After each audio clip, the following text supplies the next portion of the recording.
Welcome everybody, this is How to English, Teach and Learn with Gav and Em. It's a podcast about teaching and learning English as a foreign language. All opinions stated are personal and references will be given when necessary.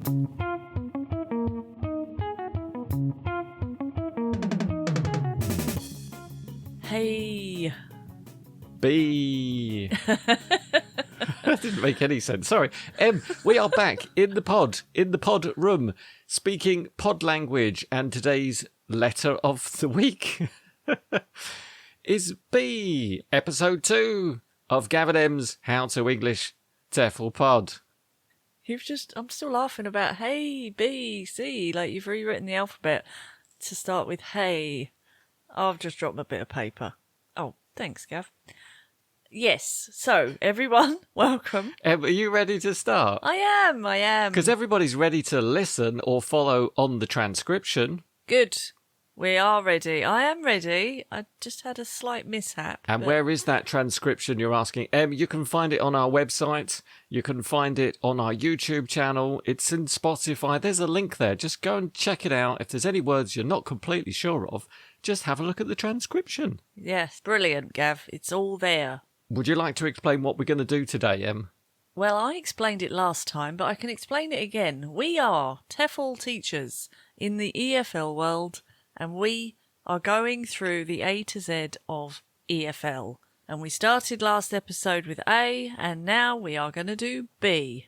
That is quite right. Have you got a few B words to begin with? Well, that was one of my B words, actually. Begin. Because a good beginning, I think, is very important. The beginning of a lesson, the beginning of a course, the beginning of time? I was thinking as a lesson beginning of a course perspective. What? I was thinking from a lesson perspective, from a course perspective. The first lesson of a course. Yeah. Starting well, making a good first impression, and getting it right. Making sure you ask all those questions, which we have talked about many times before, Gav. But as a teacher, you have to just keep going through the motions. You have to do it every time, because it doesn't matter how many times you ask those questions. They are still important. If you fluff up, does that mean the whole course is going to be ruined? I wouldn't say so. No, because that's the other thing. Don't put so much pressure on yourself that you've got to make that first lesson perfect, which is what I tend to do. And by doing that, you tend to make it fluff up, I think. By putting too much pressure on yourself. By arriving 10 minutes late, all flustered, your papers all spilling out of your bag, and you're unable to complete an entire sentence like, "Hello everybody, I am your new teacher, Gav."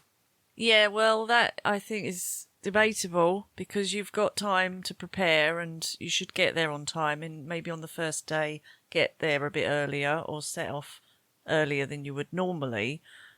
So I think there is some wiggle room there for getting it right. But no, I'm thinking just if things don't go to plan, or if there's something like a spanner in the works, that a student comes that you don't expect, or you get quite a difficult person who just seems to want to argue with everyone.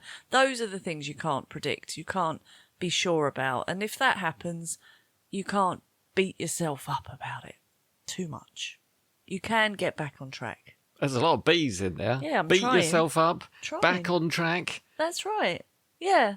It's not irredeemable, is it? I think. I've definitely had first lessons that weren't the best, and then I feel like I've slowly got the students on my side. But the aim is to get it right first time, isn't it? So the beginning is very important. B for beginning, not Yeah. F for flop. Or fluff.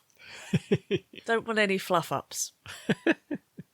My first B letter, M, is business English. Ah, I thought you might do that one. That was a bit predictable, wasn't it? Yeah. So what aspect of business English do you want to cover? Well, I think we should cover all of them. So if you get a new group or a new student and they say, I want business English, what is your first thought? Well, as this is B for beginning and business English, I've taken a leaf out of your book and I've just thought to myself, I need to ask some good questions. What are those questions, Gav? Why are you learning business English? What do you need from me? And I think you need to be very, very specific as a student. So let's demo this, Gav. I'm the student. Good afternoon, students. Hello. What would you like to study in our English course? I want business English. Business English? And what do you need business English for? Well, I have presentations in English, and sometimes I have to talk to my colleagues in other countries, and also emailing every day in English. Wow. And do you have any tools to help you with your emailing every day in English? I use ChatGPT sometimes. Ah, And Grammarly. that's very good. Those are both very good apps to help you translate. Where are your colleagues from? They are from Europe mainly, but I also speak to people in America and Australia. And you said you email people. What do you email them about? Usually it's about deadlines and preparing presentations, that kind of thing. And what are the presentations on? Products and styles of teaching and ways to improve learning. So Gav, basically all your questions there were fantastic, and you've got quite a clear idea now, haven't you, about what I want. And it's not just emailing or presentations. You're asking exactly what emails do you send and why, and what are the topics of those emails. And if you have longer, obviously, with your students, you would get into quite a lot of depth, I think, about those topics. And in doing so, you see what the student knows, what the gaps are, and where you can help them. And I would ask to see some of those presentations if possible, and we could go through them and have a little role play they can present to me, and I can see if I need to help them in any way. Definitely. If it's possible, I think always get real examples, but then it does depend on the course and if the students can share that sort of stuff with you, and if they can share it with each other if it's a group class. But I definitely agree it's more relevant, isn't it, if it's something from their actual job. So it could be emails, presentations. You could ask them what things they talk about in the telephone calls or online meetings. Definitely. Other things that might come up, Em, I wonder if you teach any of these in your class. For example, communication and meetings. Yes, definitely. I teach my students the stages of a meeting, how to interrupt, how to lead, how to chair a meeting. Very nice. Do you deal with any customer services and sales? Yeah, polite language, ways of calming people down, let's say, if they're not happy. I taught the phrase putting out fires last week. Oh, nice. Yes, very good. So there's a lot of phrases, vocabulary, and style that's important in that. Project management and strategy. Yes, yes, yes. People with a lot of pressure on them to lead teams, and they need the language to be able to delegate and to structure projects. And finally, workplace culture and professional development. All very interesting. Cultural differences, meeting foreign people, introducing clients, all the ways that varies in different countries. So it could be a fairly wide range of topics that you might need to cover in your B for Business English. Absolutely. But my first question, Gav, was how do you feel when you find out you've got a business English class? Do you think, yay, brilliant, or do you think, oh, this is going to be a challenge? I feel pretty excited, Em, because I get to learn something new about a new industry, something I've never thought about even, and it could be quite a good challenge as well. How about you? Same. I never used to feel that way, but it's definitely like that now. I've learnt to see it as an opportunity. I think to begin with I was a bit scared and a bit intimidated by these business people, but now I see it as a great way for them to explain their jobs. And I don't have to know it. I just have to say, I don't really know what you do. Can you explain it to me in words that I would understand? And if I can understand it, anyone can understand it. And then you can get more in depth when you learn about it yourself. Next B phrase, Gav, is B1 and B2. B1 and B2. What would they refer to? That would refer to the CEFR, which is the Common European Framework for Reference for Languages, B1 being intermediate and B2 being upper intermediate. So do your students know their level, and do they refer to themselves as B1, or do they say intermediate? Or I feel like there's a bit of a crossover here sometimes. That's a good question, because sometimes they say, Teacher Gav, am I an intermediate student, but they might also say, am I a B1 student? So I think B1, B2 is superseding now intermediate.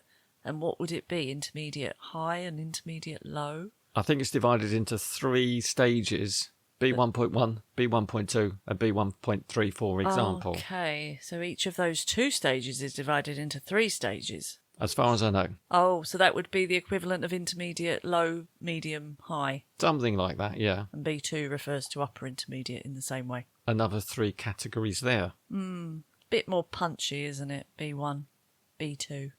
No. Okay. Yeah, I think intermediate, upper intermediate, advanced, I think they all sound a bit old-fashioned now. Well, that's where we are. We're in the letters rather than the words. Should we have done elementary and pre-intermediate Yeah, I don't last know why episode? it wasn't in my mind to say A1 and A2, but yeah, AO, is there? No, I'm thinking of paper. AO is beginner, A1 is elementary, A2 is pre-intermediate. That's it. Emmy, you are testing my knowledge right now. I can see that. You know what's coming next time, don't you, Gav? Is it C? Yeah, we'll get to that though, don't worry. Cliffhanger. The intermediate level, or B1, B2, as we've already mentioned them, is a point that my students are often trying to reach. And they do say to me, Teacher Gav, have I met that criteria yet? I think a lot of people are happy at that level, that they've reached it and that they're quite competent. The next push is the C's. That's next episode, and I will not go there with you. No. I'm sorry. We'll wait because Come back to me, Em. Come that's back to interesting. B. Come back to B1, B2. Yeah, I think it's definitely optimal if you can communicate. If you've reached B1, you are definitely able to communicate. You're definitely able to be understood. You can hold a conversation, can't you? It's not just a series of phrases strung together. It's meaningful conversation. I absolutely agree. Like this meaningful conversation right now. Yes. I have another B word for you, Em. And you may not remember this too well, because this might have been your early CELTA days, but it's called backchaining. Yes. What do you remember of backchaining? Is it when I want to get you to pronounce something and I say something like, been learning English? I get you to repeat that. Been learning English? And then I say, long have you been learning English? Long have you been learning English? One more time. Long have you been learning English? How long have you been learning English? How long have you been learning English? That's it. Is that backchaining? That is backchaining. Very well remembered. Would I start like that, or would I have to give you the full sentence first? I think you give me the last word first. Which is what I did, but would that be English sounded... in that case. Okay, so chunk it, more chunks. Or we could look at individual words. And how does that work? Table. Excuse me? Table. Table. Table. Table. Comfortable. Comfortable. That's it. Comfortable. I backchained the word comfortable for you there. I'm not sure about the just throwing the sound out there. I think you need context. I think as a student, I would probably want to hear comfortable as a total word and then backchain it. Do you not think? I think that is an even better idea. Yeah. It's like when somebody spells a word to you, it's better to have the word said, so at least you've got an idea what you're aiming at. You can picture it first. Yeah. And then you practice. So you would say, the word comfortable is pronounced table. Table. Comfortable. Comfortable. So maybe that would be it. And with my sentence, you would give the whole sentence. How long have you been learning English? And then start with English and go on from there. Good. It was nice to practice with you, Em. Bit rusty, Gav. That was back in the CELTA days. But yeah, I think we got the point across. All right, my next B word or phrase, I should say, is body language. Body language. Yes, body language. Is that when you use your body to express things? Kind of. I think it's also how you sit, how you present yourself, how you show interest. Should I be picturing a teacher or a student right now? Well, if you picture a group of students and you imagine that they are receptive and interested and enthusiastic, what would their body language look like? They'd be leaning forward, focusing on the subject at hand. Eye contact. Yeah, leaning forward, definitely. looking very alert. Attentive. And the opposite, if they're not interested or bored. Slouching, maybe back, maybe eyes averted, head kind of to the side. We show this body language subconsciously. I don't know if that's the right word, but we don't always know we're doing it. We're not always aware of the fact we're doing it. If you get a good lesson, your students will naturally be doing what you've said, looking at you, showing interest. Body language is good, positive. And I think that that is always a good sign. Obviously, if you're not sure if something's working as a teacher, just look at the body language, and that tells you a lot. I think it does. It's very important to me while I'm teaching. I'm very aware of what the students are doing. And online, it's a bit harder because you can't always see what their body is doing. They might be looking at a different screen, not at you where the camera is.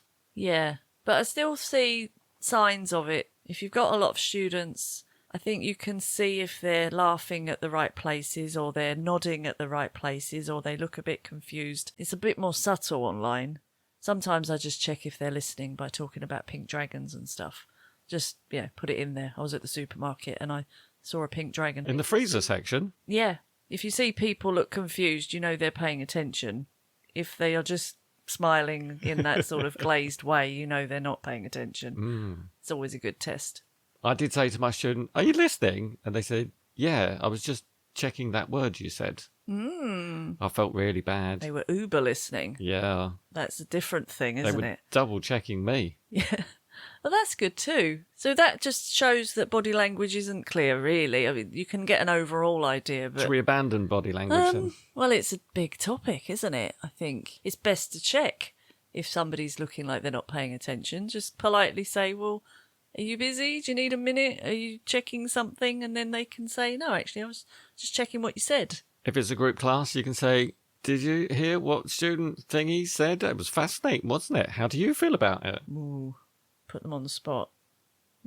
Okay. I expect them to pay as much attention to the other students as they do to me. I definitely agree with that. And at the same time, I think it's really important to be aware of yourself as a teacher, and that thing I do with my hands a lot.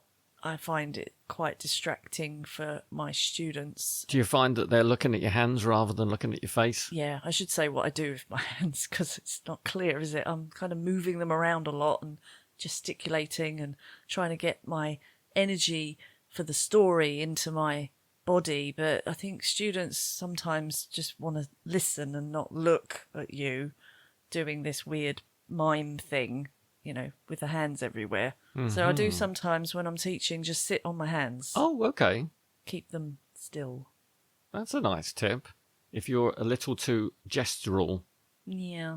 Yeah, if you find your students are just doing this weird sort of eye thing where they're just following your hands. It And looks like they're watching flies zipping past. Yeah. Yeah. How about exaggerating some body language in order to show your students that you're really, really interested in what they're saying? Oh, how? You mean make your eyes really big? Yeah, I have mentioned before how teaching can be a little bit like acting. Yeah, but you don't want to make it look fake or over Exaggerate? Yeah. Well, it can be slightly performative sometimes. I have to be honest. I think online as well, I think I do a lot more gasps and, wow, and really? Raising eyebrows, open eyes, leaning forward. Yeah. If I don't hear the student very well, or if they make a mistake, I might flinch, I might twist my head and put my hand on my ear and say, "What?" I can see you're doing that squinty eye thing, yeah. That does seem quite painful. So it's an exaggerated tool just to show what you've got an issue with, or... Which may be for backfire when you try to be quite expressive in a way to show encouragement and say, "I want you to tell me more about the story because it's so interesting," but the student may misunderstand your open eyes and think, "Oh, I've made a mistake again." I think the risk with that one is the more you do, the more you're going to need to do. So it might get more and more dramatic, and in the end you might look like a cartoon character. I think I might be like that with my lower level students. Quite expressive. And with the higher ones, I tend to be a bit more chilled. Something to think about anyway. It's an interesting topic, Em. How about B for baffling British expressions? Okay. And the first one begins with B, which is Bob's your uncle. Oh, Bob's your uncle. That's like, hey presto, or voila. Using another possibly unknown expression to explain. That would be, I don't know, you put some eggs, flour, milk into a bowl, heat a pan, fry that on there for a couple of seconds, and Bob's your uncle, you've got a pancake. That is a really good example. That was better as an example to explain it. I think so. I've got a few more. Do you want to explain them to us? I'll try. How about stop faffing around and get on with your work? Is that British? Faffing, like procrastinating. To faff. Great word.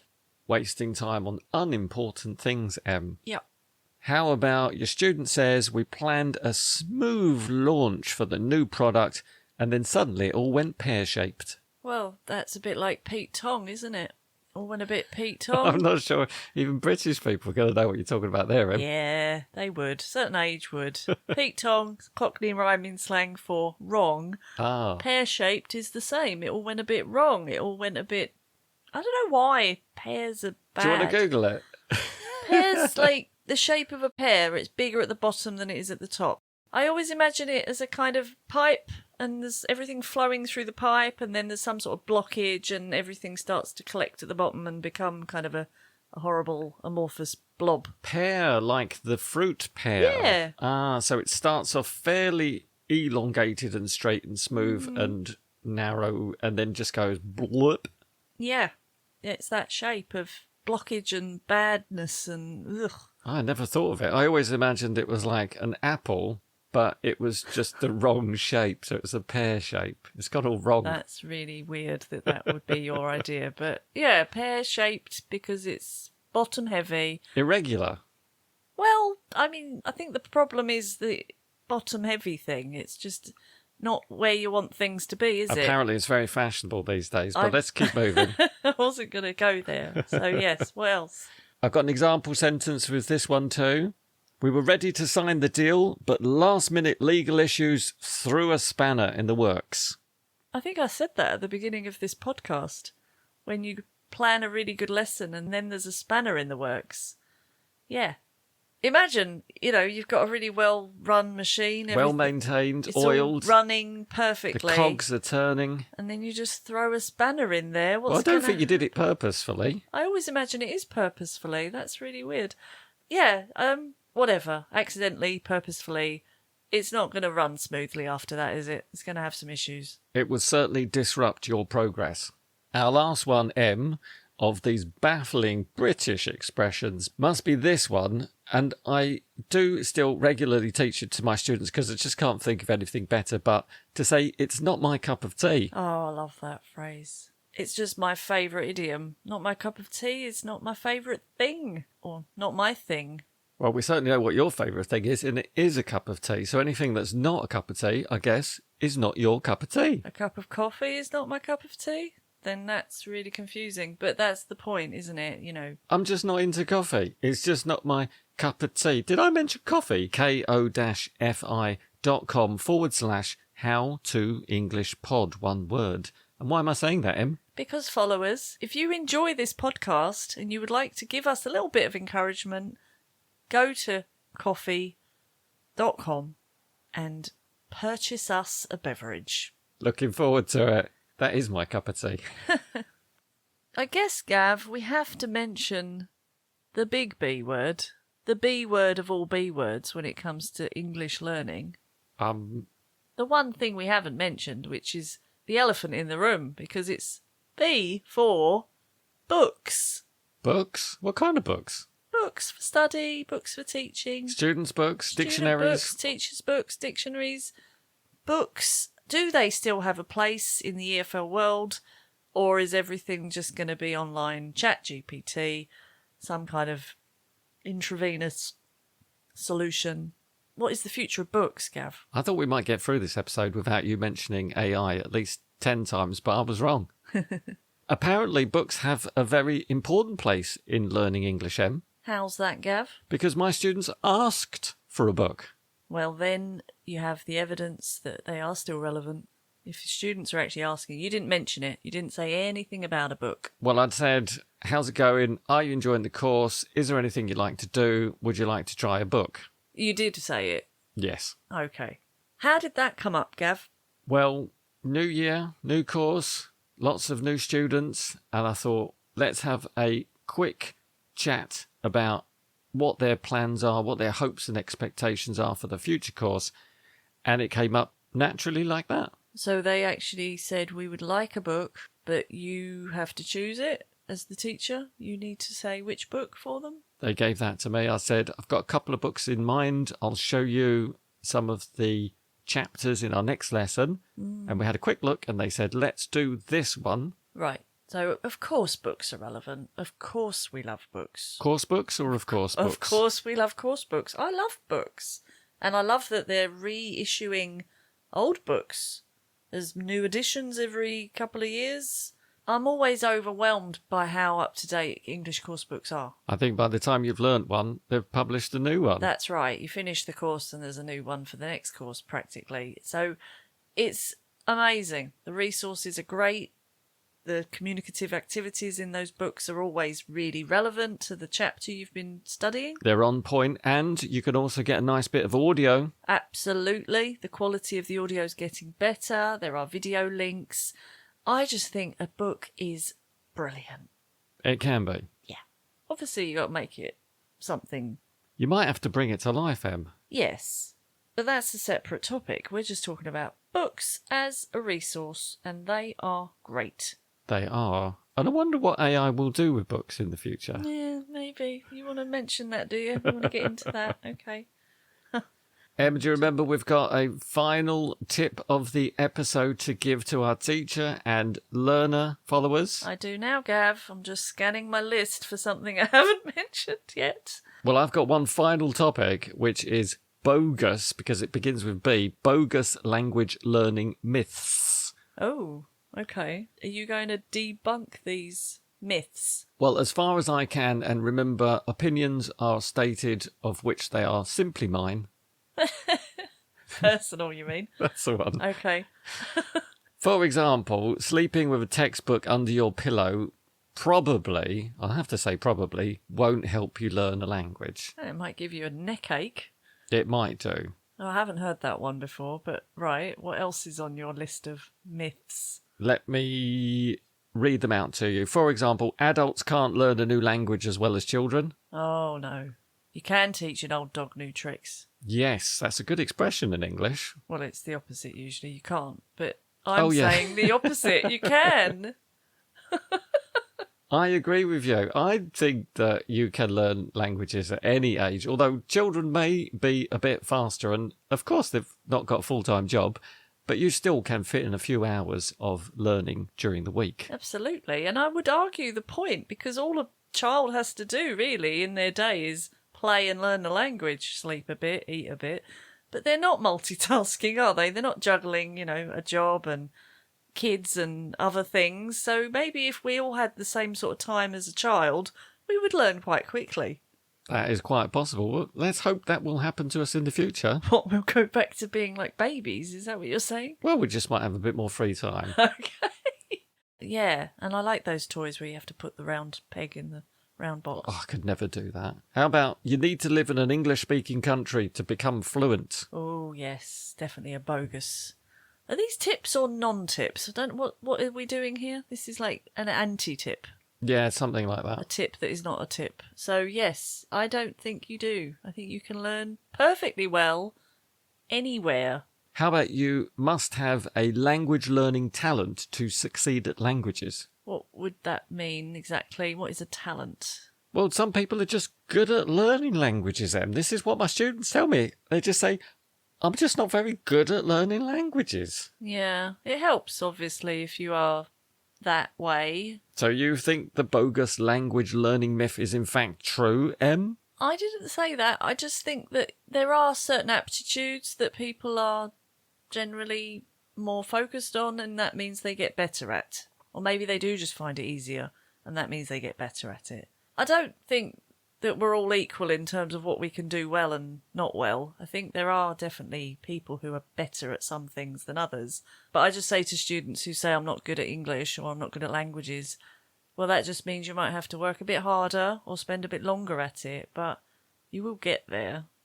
Just takes longer. That's Em's promise. Yeah. Don't let it put you off. Do you agree? I absolutely agree, Em. You just need to find that spark of inspiration that will drive that nail of success into that wall of language to hang the picture on. Right.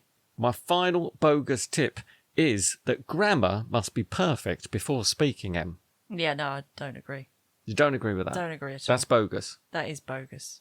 Don't aim for perfection. We've said that many times before. I think that you have to make mistakes to learn what your mistakes are, and then you fix those mistakes. But if you don't speak, you'll never know. Communication over perfection. Well, we talked last week about accuracy. I think there is a balance there. As we said, sometimes you focus on one thing or the other, but definitely don't hold back from speaking. Bogus language learning myths. Okay, my tip is Backflash. Backflash? Have you heard of Backflash? Is it flashback but backwards? As in, do you remember last week what we were doing? Well, it is kind of connected then, I suppose. But if you don't want to just say as a teacher, do you remember what we did last week? Because who says yes when you ask that question to students? None of them, Em. Yeah, they just look at me and give me that expression of, oh, why is he asking that question again? Of course I don't remember. I don't remember what I had for lunch yesterday. That's right. Or they look a bit panicked, like, oh no, I'm going to disappoint my teacher now because I don't remember anything. So I think there is a new version of this question. Instead of, do you remember what we did last week? You just start telling a story which involves a lot of things that you did last week without the students maybe being aware of it, but it's all in there, and maybe at one point you kind of raise an eyebrow as if to say, yeah, remember this, yeah? Could we do this to see if our followers recall any of the topics from last week, Em? Let's try. So you're the student, I'm the teacher. Hi, Gav. Nice to see you. Hi, Em. I had a really fun weekend last week. Well, lucky you. Tell me all about it. I went to the zoo. The zoo? Yeah. And there were so many animals there, and it was really interesting to see their habitat, where they live. Did you see any elephants? I did see elephants in the zoo. Not in the savannah. I saw some beavers there. Did you? Were they building dams? Yes, they were building dams and lodges, because that's where they sleep, but the dams are there for the water. Mm-hmm. Did you see any penguins? I did see some penguins. And were they living in their ice holes? That one is a funny one to use as an example, but I jogged your memory, didn't I? I think I said ice hole in case anybody was. You did, and I said ice nest, which isn't the catchiest of animal homes. But I think what I'm saying is, Gav, by just having this conversation, I might generate a spark of something in your head, a little bit of recognition, and even if you can't produce it, I can say it, and it's this little ding ding. Oh yeah, I remember. Beavers live in lodges, don't they? And if you can produce it, even better. I just think it's quite a nice technique to tell students a story that actually does ring some bells in their minds. It certainly does. That's such a nice way to revise the previous episode with a backsplash? Backflash. Backflash.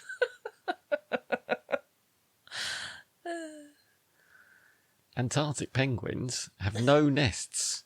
They keep their eggs warm on their feet under a flap of skin. Really? So there we go. We've expanded even more. That's going to be memorable. I wonder what the flap of skin's called. Oh, and that is where we will leave everyone, Gav. I'm done. You have to tell us now. Brood pouch. Starts with B. It's B. Everything is B today, Em. But next week, it will be C. See you next time, Em. See you then.